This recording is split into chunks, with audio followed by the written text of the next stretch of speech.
My wife cheated with my best friend, then drained our joint account of $250, $0 to fund their secret life, only for her to accuse me of theft when I discovered their affair. And now we're headed to court over the house and their betrayal. I never thought I'd be the guy sitting here, writing this kind of story, but here we are. Honestly, the whole thing feels like a nightmare I can't wake up from. It started with small signs, little things I brushed off at first. Jessica, my wife, had been acting weird for a few weeks. She'd be secretive about her phone, always locking it when she got texts, and she'd suddenly be late from work more often than she'd admit. I didn't want to believe it at first. I trusted her. We'd been married for 10 years and I thought I knew everything about her. But something was off and I could feel it in my gut. Then there was the money. Jessica always handled the bills, but I noticed our joint account was draining faster than usual. I thought maybe she was just spending more on her shopping or some new hobby, but when I checked the statements, I saw a pattern that made my stomach turn.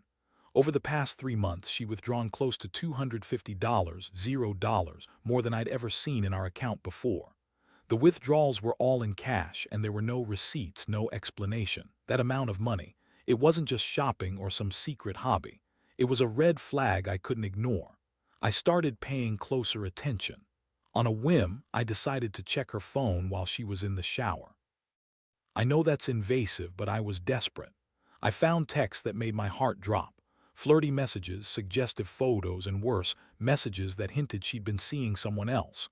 Her affair wasn't just some passing thing, it had been going on for months.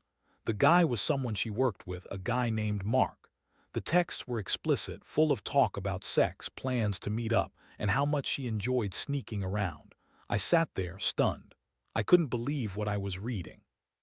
Jessica had always been bitchy, dismissive, and quick to lie when things got uncomfortable, but this was next level. She told me she loved me, that she was committed, but her words didn't match her actions. And the money, where had it gone? The more I dug, the more I found evidence of her secret life. I felt like I was losing my mind. I had trusted her, and she had been lying and cheating behind my back for months, all the while draining our savings to fund her affair. I knew I had to confront her, but I wasn't ready for what was coming next. I couldn't just sit there and pretend I hadn't seen the messages, the withdrawals, the lies. I needed to confront Jessica face to face, but I also knew I had to be strategic. I didn't want her to get ahead of me or spin some bullshit story. I decided to wait until she came home from work and then lay everything out on the table. The wait felt like an eternity, each minute stretching endlessly as my mind raced through every possible explanation she might give, none of which I wanted to hear. When she finally walked through the door, I could see the tension in her eyes immediately. She looked guilty, like she knew I'd found out. I didn't waste time. I pulled out the phone, showed her the texts, the bank statements, the withdrawal receipts I'd printed out earlier that day. Her reaction was immediate, defensive, bitchy, and full of lies. She spat out something about how I was overreacting, that Mark was just a friend, and that the money was for some investment she was planning. Her voice was sharp, her eyes darting around, trying to find an escape route. I wasn't buying it. I knew her too well. She always had an excuse ready, always tried to turn things around onto me. She said I was paranoid, that I was reading too much into things, but the evidence was right there. How could she deny it? When I pressed her further, her tone turned even more bitchy, like I was the one in the wrong for catching her. She told me I was just jealous, that I didn't trust her, that she was tired of my accusations. But I wasn't about to let her gaslight me anymore. I told her I knew everything, about the affair, the money, everything. Her face twisted into a sneer. "You're just jealous because Mark is better in bed than you ever could be," she spat. That was the moment I realized how deep her lies went, how cruel she was willing to be. I felt a mixture of anger, hurt, and disgust. How could she be so callous? How could she betray me like this after all these years? I wanted to scream, to yell, to break something, but I held it in. Instead, I told her she needed to leave. I needed space to think, to process what I'd just uncovered. That night was one of the worst of my life. The betrayal cut deep, but what hurt worse was the realization that she had drained our joint account to fund her secret life. All that money spent on Mark, on who knows what else, was gone. I felt like I'd been punched in the stomach repeatedly. I couldn't sleep, couldn't eat. I kept replaying everything in my mind. Her lies, her sneering face, the way she'd accused me of being paranoid. It was clear she had no intention of stopping. The affair, the theft, the deception, all of it was right there, staring me in the face. I knew I had to decide what to do next. Part of me wanted to confront her again, demand answers, maybe even try to save what was left of our marriage, but another part knew that trust was broken beyond repair. That night I made a decision. She wasn't going to walk all over me anymore. I had to fight for what was mine, for the truth, and for myself. I didn't yet know how exactly I was going to do that, but I knew I couldn't keep living in this nightmare. The betrayal had opened my eyes to a side of Jessica I never thought I'd see, one that was selfish, manipulative, and utterly unfaithful. And I was done being the fool. The days that followed were a blur.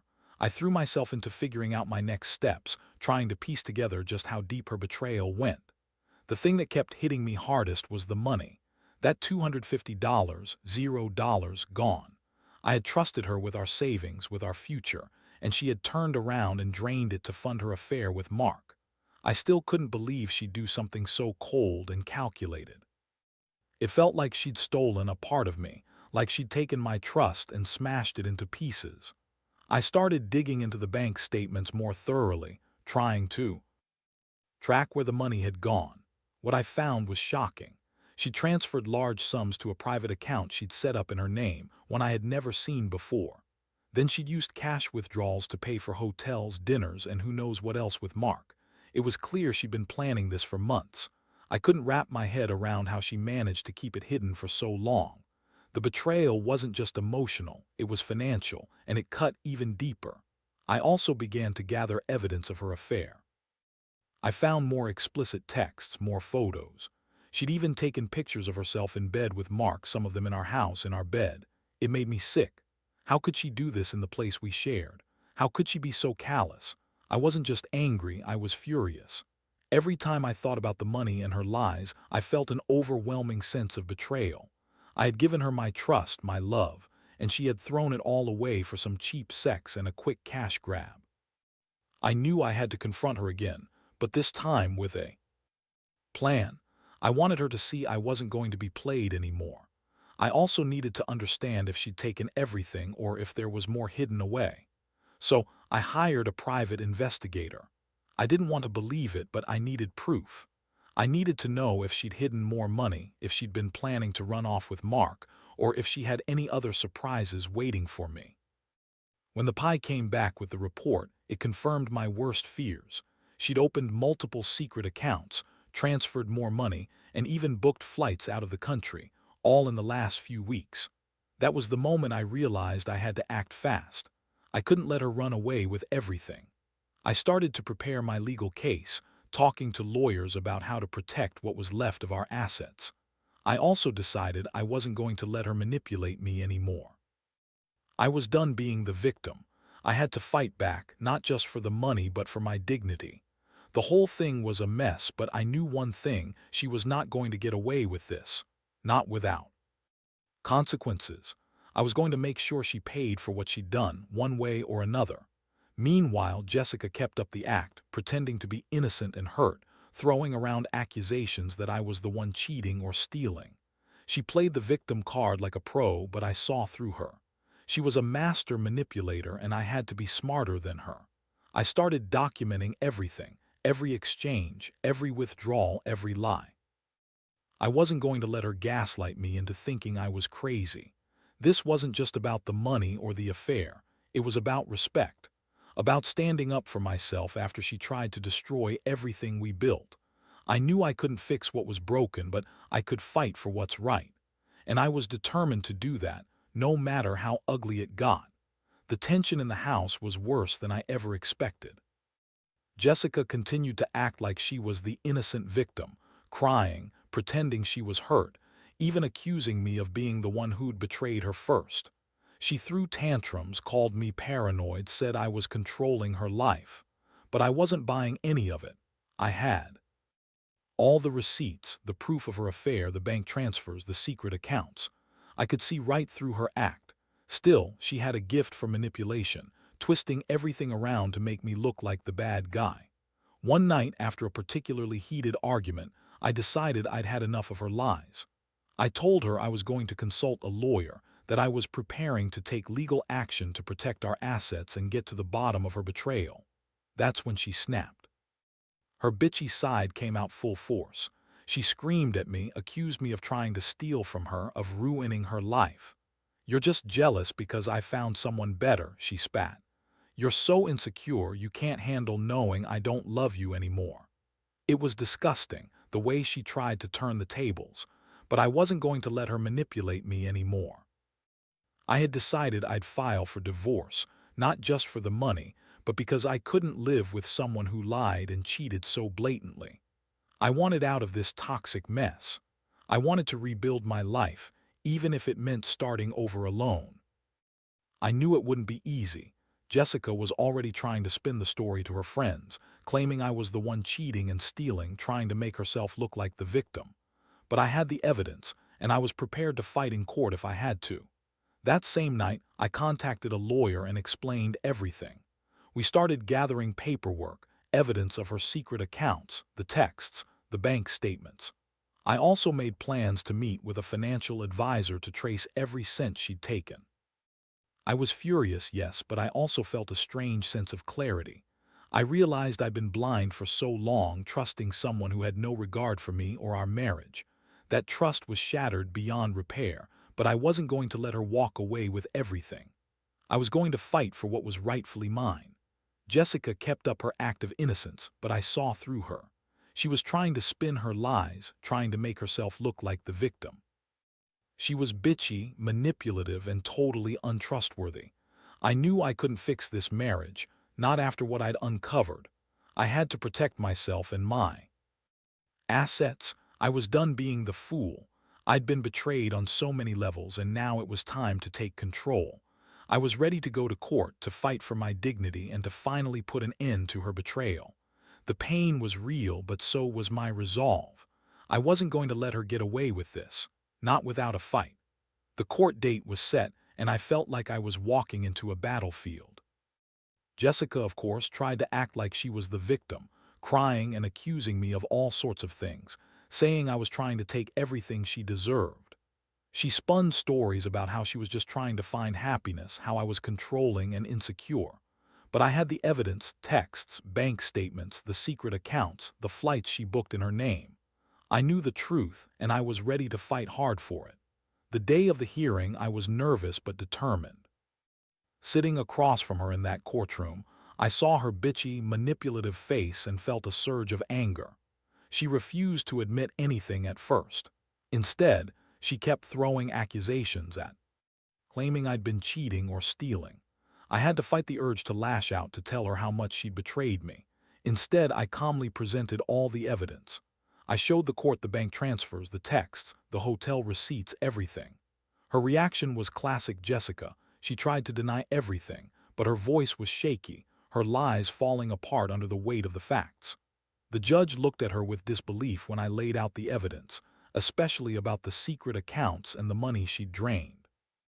I could see her frustration building, her bitchy facade cracking.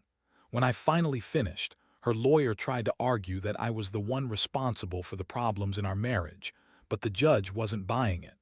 The judge made a ruling. Jessica was ordered to return a significant portion of the money she'd stolen, and the court also placed a lien on her secret accounts. It wasn't just about the money anymore. It was about holding her accountable for her lies and betrayal. The moment the ruling was read aloud, I felt a strange mix of relief and exhaustion. I'd fought hard, and I'd won some measure of justice, but the emotional toll was heavy. I knew this wasn't the end of it. Jessica would keep trying to manipulate, to lie her way out of everything. Still, I was proud that I stood my ground. Afterward, Jessica stormed out of the courtroom, furious, screaming that I was ruining her life, that I'd made her a victim. But I didn't care. I knew the truth, and I knew I had done everything I could to protect myself and my assets. I realized that after all the lies, the betrayal, and the pain, I was finally free. Free from her manipulation, from her lies, from the life I thought I knew. I'd learned a hard lesson. Trust is fragile, and some people will burn everything just to get what they want. Now, I was left to pick up the pieces, but at least I knew I was finally on the right side of justice. I could move forward, knowing I fought for myself and what was rightfully mine. In the aftermath of everything, the court, the revelations, the chaos, I found myself standing in a much different place than I ever thought I would. Jessica's lies had ripped apart the life I thought I knew, and though I'd fought tooth and nail to reclaim what was mine, the emotional scars ran deep. Still, there was a strange sense of relief, too. I had finally confronted the betrayal head-on, laid out the evidence, and refused to be the victim any longer. The court's decision was a start, but it wasn't just about the money. It was about reclaiming my dignity and learning to trust myself again. Looking back, I realize I was blind for a long time. I ignored the signs, made excuses, and trusted her words when her actions told a different story. That trust was a mistake, but it's one I won't make again. I've learned that betrayal can come from the person you love most, and it can destroy everything if you let it. But I also learned that resilience matters. Fighting for yourself, standing your ground, and seeking justice, even when it's painful, are what truly matter. Jessica's bitchy, manipulative side was on full display in court, trying to spin her lies, but I saw right through her. Her tears, her accusations, they didn't fool anyone. I knew she was just trying to save herself, but it was too late. The truth was out, and I had the evidence to back it up. I finally felt a sense of closure, knowing I did everything I could to hold her accountable. And honestly, that was the most important thing. Now I'm rebuilding. It's not easy, and I'm still healing from the emotional wounds, but I've come to accept that some people aren't worth the trust. I've learned to set boundaries, to be cautious, and to value myself enough not to let anyone manipulate me again. The betrayal taught me a hard lesson. Money, trust, love, none of it is guaranteed. You have to protect yourself, stand up for what's right, and never let anyone take advantage of you. I hope anyone reading this who's going through something similar understands one thing: you're stronger than you think. No matter how deep the betrayal, no matter how much it hurts, you can survive and even come out better on the other side. It's about reclaiming your life, your dignity, and your peace. Jessica thought she could lie, cheat, and drain our life savings without consequences. She was wrong, and I've finally learned that sometimes the only way to win is to fight back and never stop fighting for yourself.